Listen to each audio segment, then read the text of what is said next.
How strong are acid और base solution. यानी कि जो हमारा ये एपिसोड है इसमें हम पीएच स्केल यूनिवर्सल इंडिकेटर के बारे में पढ़ने वाले हैं, ठीक ना। इससे पहले आपको पता होना चाहिए कुछ बेसिक चीज़ें। सबसे पहले हम जानते हैं कि स्ट्रोंग एसिड क्या होता है। स्ट्रोंग एसिड वह एसिड होता है, कोई भी सॉल्यूशन है जिसमें अगर H प्लस आयंस का कॉन्सेंट्रेशन प्रभाव ज़्यादा है तो वो स्ट्रॉन्ग एसिड होगा। स्ट्रॉन्ग एसिड को एग्जांपल तो पता ही है, जैसे कि HCl, ठीक ना, H2SO4, ठीक ना, ये आपके होते हैं स्ट्रॉन्ग एसिड। अब हम बात कर लेते हैं वीक एसिड की। वीक एसिड वे एसिड होते हैं जिनमें मतलब H प्लस आयंस का कॉन्सेंट्रेशन है वो कम होता है, जैसे कि CH3COOH यानी कि एसिटिक एसिड, ठीक ना, समझ गए। और भी आपके कार्बनिक एसिड, ठीक ना, ये आपके सब वीक एसिड के एग्जाम्पल है, ठीक ना। अब हम बात कर लेते हैं स्ट्रॉन्ग बेस। वही है जिनमें मतलब बेस, जो बेस होते हैं वो वाटर एक्विस सॉल्यूशन में कौन सा आयन प्रोड्यूस करते हैं, हाइड्रोक्साइड आयन प्रोड्यूस करते हैं ना। तो वे बेसिक सॉल्यूशन जिसमें हाइड्रोक्साइड आयंस का जो कॉन्सेंट्रेशन है वे ज़्यादा हो वो तो होता है स्ट्रॉन्ग बेस। और वह सॉल्यूशन जिसमें हाइड्रोक्साइड आयंस का जो मतलब कॉन्सेंट्रेशन है, जो प्रभाव है वो कम होता हो तो वो होता है आपके वीक बेस, ठीक ना। स्ट्रॉन्ग बेस के आप एग्जांपल ले लो। स्ट्रॉन्ग बेस हमेशा अल्कलाई होगा, ठीक ना, ये आपको बात याद रखना। और स्ट्रॉन्ग बेस के एग्जांपल है जैसे कि सोडियम हाइड्रोक्साइड, ठीक ना, पोटेशियम हाइड्रोक्साइड, ये आपके स्ट्रॉन्ग बेस है, ठीक ना। और वीक बेस आप ले लो जैसे कि कैल्शियम हाइड्रोक्साइड CaOH2, ठीक ना, और अमोनियम हाइड्रोक्साइड, ये आपके क्या है, वीक बेस है, ठीक ना।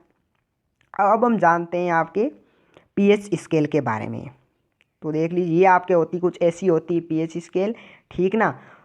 अब देख लेते हैं पीएच स्केल की डिफिनेशन, ठीक ना, आपको दिख रही होगी।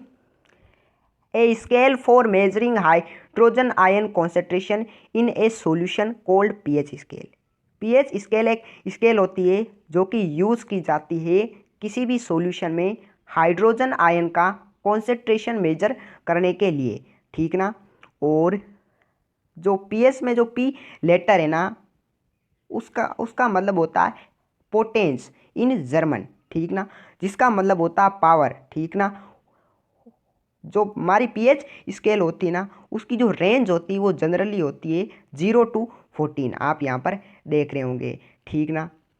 अब आपको समझा देता हूँ जो कि मैंने यहाँ पर बातें अंडरलाइन कर रखी है, ठीक ना, इस पर ही, ठीक ना।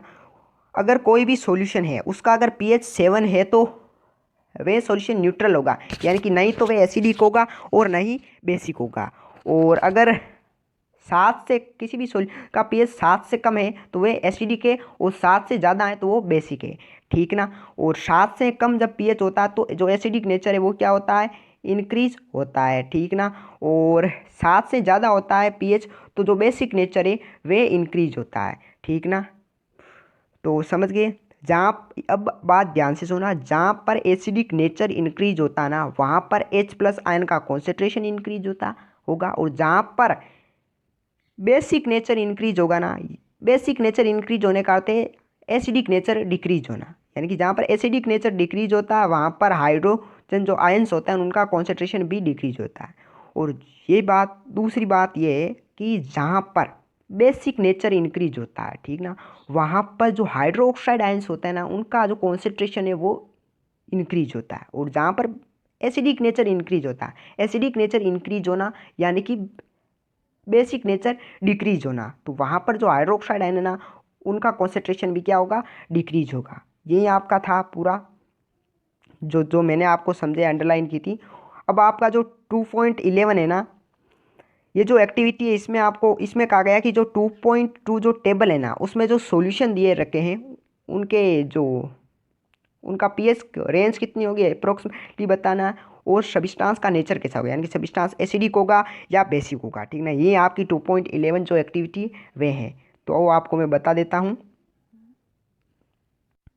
हाँ, तो आपके ये जो 2.1 टेबल है ना वही है जिसमें जो पीएच का कलर है ना वो इतना इंपॉर्टेंट नहीं। जो टेबल में एक बॉक्स और दिया गया था जिसमें पूछा गया था कि जो पीएच पेपर होगा ना उसका कलर क्या होगा, ठीक ना, तो वो इतना इंपॉर्टेंट नहीं है। जो इंपॉर्टेंट है वो मैंने बता दिया। जो जैसे कि सलाइवा है उसका पीएच रेंज कितनी होती है सलाइवा की, तो पीएच होती है 6.5 टू 7.5 और उसका जो नेचर होता है वो न्यूट्रल होता है। जैसे कि जो लेमन जूस होता है उसका पीएच 2.2 टू 2.4 होता है और नेचर एसिडिक होता है। ये आपको सब देख लेना है, ये सब चीज़ें याद करने की और इतना कुछ नहीं है। तो हम आगे की ओर चलते हैं। तो मैंने वो आपको टेबल दिखा दी, टेबल 2.2 जो आपको दिख रही है। इसमें मैंने आपको कहा था ना कि जो पीएच पेपर का कलर है वो इतना इंपॉर्टेंट नहीं, तो ये वो वाला बुक्स है, ठीक ना। ये इतना इंपॉर्टेंट नहीं, इंपॉर्टेंट दो ये आप ये देख लेना थोड़ा सा, ठीक ना। हम ये आपको अलग अलग बताएंगे तो मतलब क्या है वो लिखा हुआ था ही, फालतू टाइम वेस्ट करना है, ठीक ना। आपको याद जरूर करना है, ठीक ना। अब यहाँ पर कुछ दे रखा है इंपॉर्टेंट, जैसे कि जो गास्ट्रिक जूस होता है उसका जो पीएच होता है वो 1.2 होता है, लेमन जूस का 2.2 होता है, जो प्योर वाटर या ब्लड होता है उसका 7.4 होता है, मिल्क ऑफ मैग्नीशिया होता है उसका यानी कि मैग्नीशियम हाइड्रोक्साइड उसका पीएच 10 होता है, और जो सोडियम हाइड्रोक्साइड सॉल्यूशन होता है उसका पीएच लगभग 14 होता है। ये सब लगभग 14 है, ठीक ना। और ये आपके कुछ कलर हैं जो कि अभी पूछा गया था, ठीक ना। 0 से 14 तक क्या होते हैं, पीएच की रेंज होती है पीएच स्केल में, ठीक ना। यही आपका था पीएच के बारे में कॉन्सेप्ट। अब हम बात करते हैं importance of pH in everyday life. हमारी लाइफ में पीएच का इंपॉर्टेंस क्या है। तो पहला इंपॉर्टेंस ये है, जो हमारी बॉडी है वो तभी काम करेगी जब पीएच 7.0 टू 7.8 होगा, यानी कि 7 से 7.8 जब पीएच की रेंज होगी। यहाँ पर लिखा हुआ है over body work with in the pH range of 7.0 to 7.8, ठीक ना। और ये जो रेंज है ना पीएच की, इसी के बीच कोई भी जो लिविंग ऑर्गेनिज्म है वे सर्वाइव करता है, ठीक ना। और दूसरा आपका इंपॉर्टेंस है, when pH of rain water is less 5.6 it is called acid rain. और जब जो रेन वाटर होता है, कोई रेन होती है, उसका अगर पीएच 5.6 से कम हो जाता है, लेस हो जाता है, तो वो उसको हम एसिड रेन क्या करते हैं, डिक्लेयर कर देते हैं, ठीक ना। एक बात है कि जब जो एसिड रेन का जो वाटर है ना वो जब रिवर्स में या जो वाटर बॉडीज है उनमें चला जाता है, इनके कारण उनमें जो एक्वाटिक लाइफ है, एक्वाटिक लाइफ यानी जो एक्वाटिक प्लांट है, ठीक ना, जो जलीय जीव हैं उन पर प्रभाव पड़ता है। उनको जीने में क्या होती है, थोड़ी सी तकलीफ होती है, ठीक ना, क्योंकि वहाँ का जो पीएच होता है वो कम हो जाता है और नेचर एसिडिक हो जाता है, ठीक ना। ये आपके दो इंपॉर्टेंट से आप याद कर लो। और एक आपके डू यू नो बॉक्स है वो भी आपको बताता हूँ। इसमें कहा गया कि एसिड इन अदर प्लेनेट, जो दूसरे ग्रह हैं उन पर भी क्या होना, एसिड की प्रेजेंस होना, ठीक ना। इसमें कहा गया है कि जो वेनस का जो एटमोस्फेयर है, जो वेनस का वातावरण है वो वाइट यानी कि सफ़ेद एंड येल्लोविश बादलों से बना। किसके बादल हैं ये सल्फ्यूरिक एसिड के बादल है, यानी कि जो वेनस का एटमॉस्फेयर है वह सल्फ्यूरिक एसिड से बना हुआ है। क्या वहाँ पर लाइफ एग्जिट करना पॉसिबल है, तो आप सोच सकते हो सल्फ्यूरिक एसिड है किंग ऑफ एसिड से बना हुआ है, तो वहाँ पर लाइफ एग्जिट करना थोड़ा सा इम्पॉसिबल हो सकता है, थोड़ा सा क्या पूरा इम्पॉसिबल ही है, ठीक ना। ये आपको मेरे को बताना था, ये डू यू नो बहुत आज तक की इंपॉर्टेंट फैक्ट होते हैं आपके। अब हम चलते हैं तीसरा जो इम्पोर्टेंस है पीएच का हमारी एवरीडे लाइफ में। तो देखते हैं, plant require a specific pH range for their healthy growth, यानी कि जो प्लांट होते हैं उनको एक स्पेसिफिक पीएच चाहिए, पीएच रेंज चाहिए होती है उनकी हेल्थी ग्रोथ के लिए, ठीक ना, ताकि वो फसल अच्छे से हो जाए, ठीक ना। और जब जो सोइल होती है उसका पीएच ज़्यादा कम हो जाता है, यानी कि कम होगा तो जो एसिडिक नेचर है वो इंक्रीज होगा, तब वो सोइल में जो सोइल होगी ना, मिट्टी होगी, उसमें फसल ज़्यादा नहीं होगी, ठीक ना। अब एक्टिविटी 2.12 है 1.2.12 पढ़ेंगे, ठीक ना, 2.12, ठीक ना। ये जो एक्टिविटी है इसमें आपके बताया गया है कि जो सोइल होती है उसकी पीएच कितनी होनी चाहिए, ठीक ना। तो इसमें कहा गया कि आपको एक टेस्ट ट्यूब लेनी है, ठीक ना। टेस्ट ट्यूब में आपको 2 ग्राम सोइल लेनी है और उसमें 5 ml वाटर ऐड कर देना है, ठीक ना। और फिर उसको अच्छे से हिलाना है। हिलाने के बाद में उसको आप यूनिवर्सल इंडिकेटर जो फिल्टर करना है, फिल्टर करने पर जो सोइल है ना उसका आपको पीएच चेक करना है, तो उस सोइल का पीएच कितना होता है वो आपको बताना है, ठीक ना। तो हम आपको बता देते हैं इसकी ऑब्जर्वेशन क्या होगी। तो आपने समझ लिया होगा कि आपको एक टेस्ट ट्यूब लेनी है, टेस्ट ट्यूब में 2 ग्राम सोइल लेनी है और 2 ग्राम सोइल में आपको 5 ml वाटर ऐड कर देना है और फिर उसको अच्छे से हिलाना है, ठीक ना, जो भी कंटेंट है उसको, ठीक ना। और फिर उसको यूनिवर्सल इंडिकेटर से चेक करना है कि उसका पीएच कितना है। तो आप जब यूनिवर्सल इंडिकेटर से पीएच चेक करते हो तो पीएच होगा 6 to 7 के बीच में, ठीक ना, यानी कि जो नेचर होगा वो न्यूट्रल होगा, नहीं तो एसिड होगा नहीं बेस होगा, और ये फसल ग्रो करने के लिए बहुत ही अच्छा है, ठीक ना। और फिर हमारा पीएच का चौथा इम्पोर्टेंट है pH in our digestive system, ठीक ना।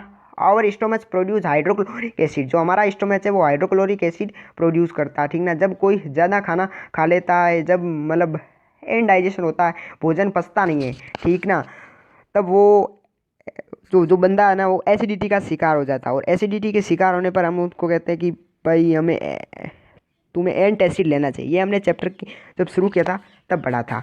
और फिर आपके आगे पांचवा, tooth decay start when the pH of the mouth is lower than 5.5। Tooth decay यानी कि दांतों का गलना स्टार्ट हो जाता है जब माउथ का पीएच 5.5 से कम होता है, ठीक ना। इसमें कहा गया है कि जो टूथ की जो हार्डेस्ट जो लेयर होती है ऊपर, उस लेयर का नाम होता है एनेमल, जो कि कैल्शियम हाइड्रो ऑक्सीपेटिट की बनी होती, कुछ ऐसा नाम है, जो कि एक क्रिस्टल फॉर्म होती है कैल्शियम फास्फोट की, ठीक ना, जो कि हमारी बॉडी में हार्डेस्ट सब्सटेंस होता है, ठीक ना। और ये वाटर में डिसो नहीं होता, ठीक ना, पर ये कोरड हो जाता है, खराब हो जाता है, गल जाता है जब माउथ का पीएच 5.5 से कम होता है, ठीक ना।